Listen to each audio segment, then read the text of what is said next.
দজ্জালের শেষ অনুসারী হবে এক শ্রেণীর নারী। তাদেরকে ঘরে ইসলামিক অনুশাসনে রাখার জন্যে বাবা, ভাই, স্বামী শিকল দিয়ে বেঁধে রাখবে, তারপরেও তারা শিকল ছেড়ে বের হয়ে যাবে। নবী সাল্লাল্লাহু আলাইহি ওয়াসাল্লাম আরো বলেছেন, যখন সমাজের বেশিরভাগ মানুষ জিনা করবে, জিনা। আমাদের ইসলাম ধর্মে বলা আছে যে মেয়েরা পর্দায় থাকো, পর্দায় নারীদের সুন্দর লাগে, পর্দায় নারীদের ভূষণ। আর এটা তারা উল্টা বুঝছে, এরা পর্দায় মনে করে নারীদের অসম্মান, তাই তারা পর্দা করে না, পর্দা ছাড়া বেপর্দা ভাবে সব জায়গায় চলে, সব জায়গায় টিকটক করে। আর ভাই আমি বুঝি না, এরা যেরকম রাস্তাঘাটে যেখানে সেখানে নাচানাচি করে, মুজরা করে, কান্নাকাটি করে, এদের কি শরম করে না? আমি তো ভাই রাস্তায় বাইরে একটা সেলফি তুলতো আমার শরম করে। নামাজ পড়া শেষ করলাম, আমি কেবল নামাজ পড়ে বসলাম। তো সবার জন্য আমি দোয়া করছি, আমার জন্য সবাই দোয়া করবে। নাফরুজ প্রিয়া ইনি তো একবার ভাই কনফার্ম চেলচালায় আসতে যাবো ভাই। কিছুদিন আগে দেখলাম মস করে কান্নাকাটি করতেছে, মনে করছিলাম ভালো হয়ে যাবো ভাই। তো ওমা একই দেই ইনি কনসার্টে নাচানাচি করতেছে, মানে আমার জীবনটাই বৃথা। আমি কি ভাবলাম যে ধর্মের পথে চলে আসবে, কিন্তু ধর্মের পথে চলে আসা তো দূরের কথা, ধর্মের কাতারেই চলে আসে নাই। আল্লাহ তোরে আরো বরকত দেখতে, আল্লাহ তোরে বরকত দেখ।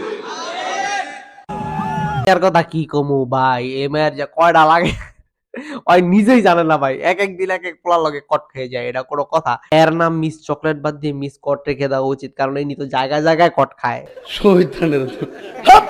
তো guys, it's your boy Aiman Sheikh. তোমাদের ভাই অনেক অনেক বছর পর নতুন একটা রোস্ট, তাও আবার ফুল বড় ভিডিও নিয়ে চলে আসছে।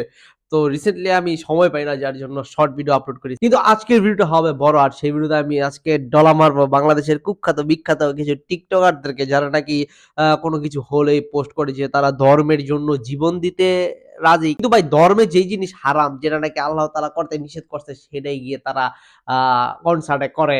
তারা ওপেনলি কনসার্টে গিয়ে বেহায়াপনা করে, যেটা নাকি ইসলামে স্পষ্ট হারাম। এগুলো বলার কারণ হইতেছে ভাই, তারা ধর্মকে ইউজ করে টিকটকে ফেসবুকে ভিউজ টিউজ ইনকাম করে, তারা হজ করতে যায়, এগুলো মানুষকে দেখায় যে তারা ধর্মের পথে চলে আসছে, আবার পর মুহূর্তেই পাকিস্তানি সিঙ্গারদের গান শুনতে কনসার্টে চলে যায়। আমার মনে হইতেছে আতিফ আসলামে পাকিস্তানি মুসলমান, তো তার গান শুনলে গুনাহ কম হয়, এর জন্য এরা সবাই গান শুনতে গেছে।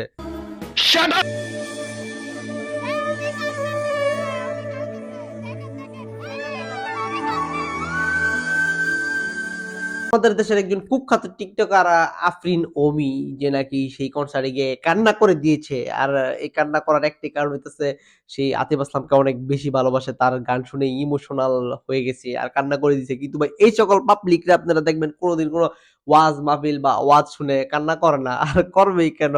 তাদের তো মনে রং বেশি, আর তারা গান শুনলে রঙের ভাইব বেশি পায়। মুসলিমদের কান্ট্রিতে এরকম অশ্লীলতা হয় কনসার্টে গিয়ে, এগুলা দেখার কেউ নাই। আচ্ছা, এগুলা দেখার কেউ নাই বাদ দিলাম, কারণ কেউ ঠেকা পড়ে নাই, কিন্তু এদের বাপ মার কি ভাই, পাড়া প্রতিবেশী নাই, আত্মীয় স্বজন নাই, এরা কি এদের এই সকল জিনিস দেখে না? এরা কি করে কনসার্টে গিয়ে? বাংলাদেশে এটা একটা ট্রেন্ডে পরিণত হয়েছে যে কোনো বাইরের দেশের একটা শিল্পী বা বাইরের দেশের মানুষ আসলে আমাদের দেশের কিছু সুন্দরী রমণীরা তাদের সামনে গিয়ে কান্না করে দেয়, তাদেরকে জড়িয়ে ধরে, আর এগুলো কিছু ছাপড়ি পোলাপাইন ভিডিও করে ভাইরাল করে দেয়। বাহ, একদিনে হেরা ফেমাস হয়ে যায়। কনসার্ট করলেই লাখ লাখ টাকা ইনকাম করা যায়, কারণ মহান আল্লাহ তাআলাই তো বলেছে যে বেশিরভাগ মানুষই শয়তানের অনুসারী হবে। আর আমাদের দেশের সকল টিকটকার হইতেছে এক একটা বড় বড় শয়তান।